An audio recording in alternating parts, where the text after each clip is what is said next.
Beautiful day, unlimited sparkle. Many people ask me about what do I eat? What is my lifestyle like? So today I'm going to tell you a little bit about that, and I'm going to start by telling you why am I not a vegetarian. And actually let me begin with a little story. I'm going to tell you about how I ate my pet rabbit. So when I was about 8 years old, my grandparents used to breed rabbits for food, and I spent my summers with them. So I would be there and I would pick one of the little ones, usually the cutest one, and I would keep that rabbit in a cage and I would play with it as much as I can. And this particular one was called Fluffy, and it was the cutest thing, and it could do these tricks with its ears when I was doing sounds, and it was just a very special rabbit to me. However, it was growing a little bit bigger and bigger until it was a full size, and it wasn't as cute anymore as the other ones. There were just some new ones coming up, which is like they were reproducing, like, you know what, like rabbits. So we had the new ones coming up, and I was thinking, well, I don't want this one anymore. So what we gonna do with it? So my granddad killed it, and we were eating it at the dinner, and I was looking at my plate, and here it was, Fluffy's leg right on my plate. And in that moment, I started crying, and I couldn't stop, because I really connected with this rabbit, and I realized that it was my friend. It was just like me. I knew him. I knew that it had feelings and emotions, and it wasn't just a cute little fluffy thing. So this happened when I was 8 years old. And after that, I really was resisting with eating meat, but I couldn't become a vegetarian because my parents, growing up in Czech Republic, which is a hugely meat-eating country, it was impossible for such a young little kid. So I waited until I was 15, and when I was 15, I found a book that my mom got from a thrift store. It was about healthy eating, but it was actually about how to be a vegetarian and be healthy. So I actually became a vegetarian when I was 15.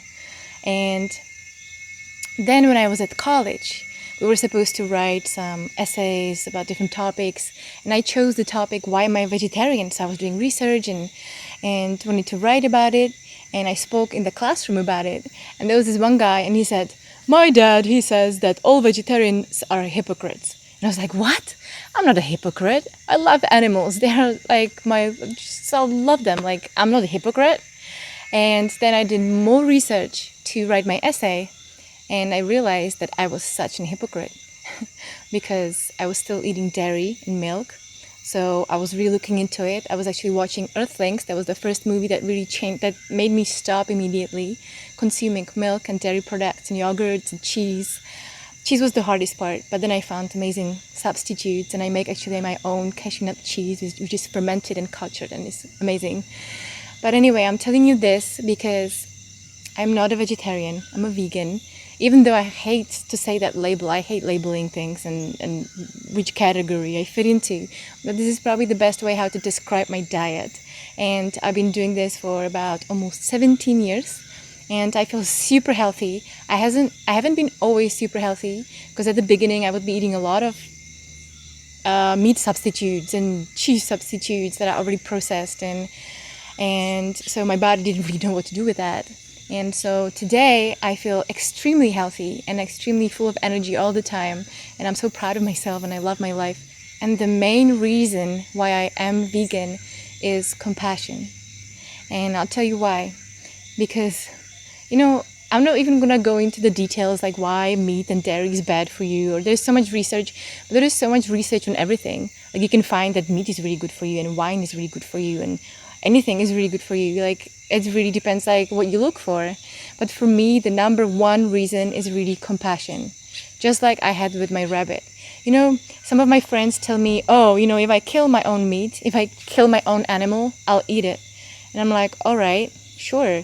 But you only kill animal that's not part of your community, is not your friend. You don't connect it with it. So you go to the forest and you see a deer and you shoot it and you bring it home and you're proud of it.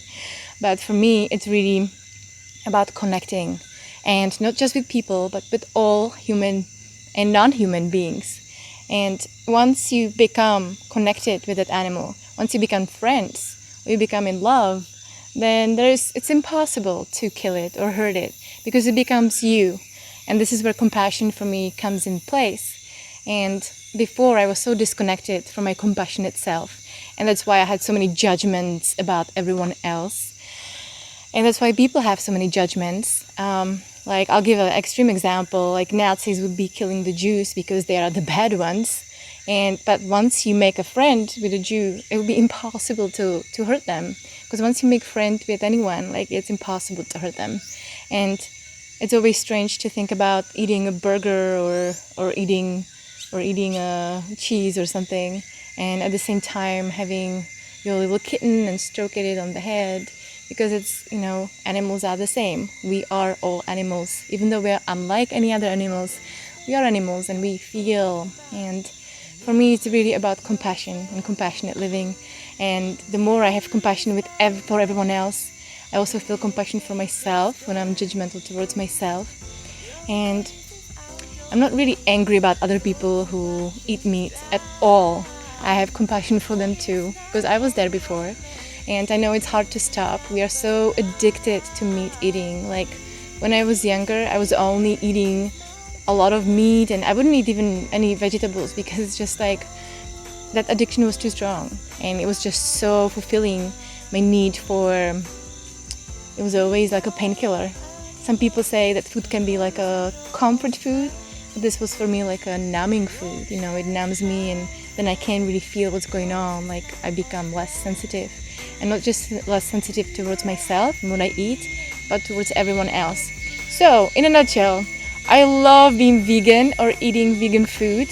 I know that a lot of people still can't understand it, but I'm proud of it. And if you want to start maybe transitioning, then I will be making some more videos about some really yummy recipes, because I know it's really hard to think about it if you don't know much about it. But once you learn about really cool ways of doing it, then little by little, it's actually even like the whole transition took me about 4 years from being a meat eater into complete vegan. And now I'm actually transitioning into more raw food, because that's what my body feels like is the healthiest. That's what gives me the most energy. And it was really good, even though I'm not fully raw. But who knows, maybe you can stay with me and I will be progressing along the lines as I'm making my videos. So thank you so much for watching this video. I know it's always controversial talking about it, but I thought for once I'm just gonna make it and then it's done. So there you go. And this is also in the honor of Fluffy and all other animals that are out there. They're all amazing, just like you are. Thank you for watching, and how far are you willing to go to live unbound?